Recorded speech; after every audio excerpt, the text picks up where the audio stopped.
I had prepared this whole speech for today, and I decided to toss it out. And I hope that by the end of this introduction, you understand why.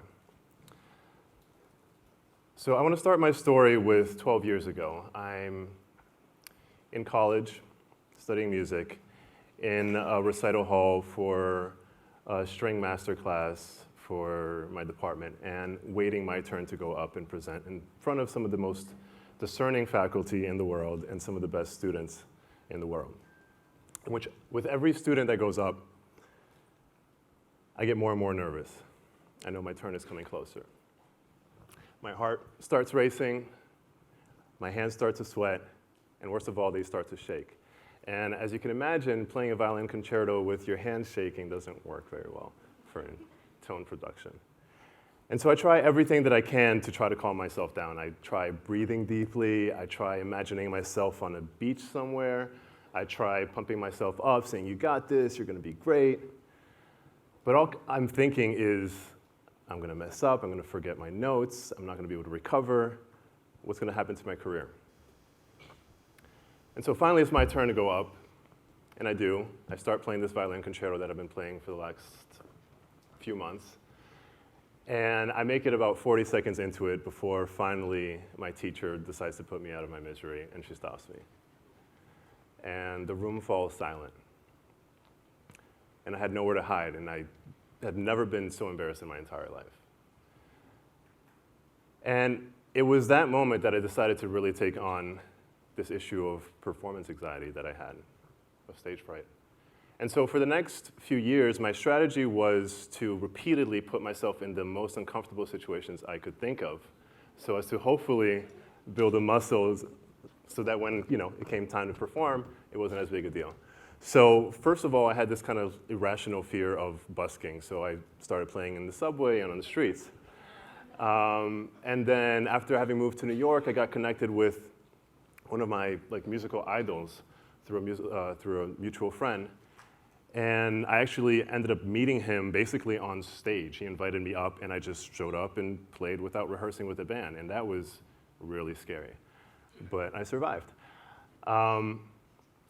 And then I started realizing that my anxiety was coming from a place of worrying that I wasn't prepared enough, worrying that I was going to make a mistake. And so how could I push myself more than not preparing at all? Right? So I started doing sets of improvised music without any preparation, nothing written down. And to push myself even further, I decided to do a 100,000-second performance.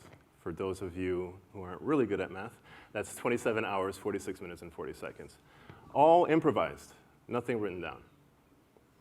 And so I kept pushing myself to be in really vulnerable situations where I had no choice but to be really authentic and show up without pretense of who I was and owning where I was. And what happened that I did not expect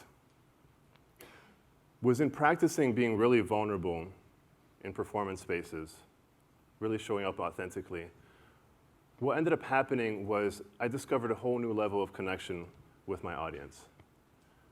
A level of connection that wasn't possible when I was just showing up prepared and trying to do the best that I could, but rather a two-way dialogue energetically, where audiences were hanging on every note because they knew that I didn't know where it was going to go, let alone them, right? So it was much more dramatic. And if I found myself in a technical passage, it wasn't so much about showing off how much I'd practiced, but rather at this point, a collective journey, adventure into the unknown. And the feedback that I got was tremendous. And it was not only healing for audiences to be able to relate to me on a much more human level, but what I also found was really interesting was that it was really healing for me to be able to receive that trust from an audience. And anyway, I can go on and talk about this a lot more, but I figured since we're here, maybe you guys wouldn't mind if we demonstrated what that looks like for you. So we're going to do just that.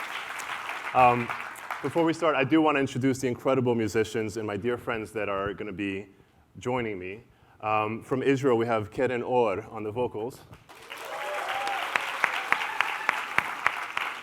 From Argentina, Agustin Uriburu on the cello.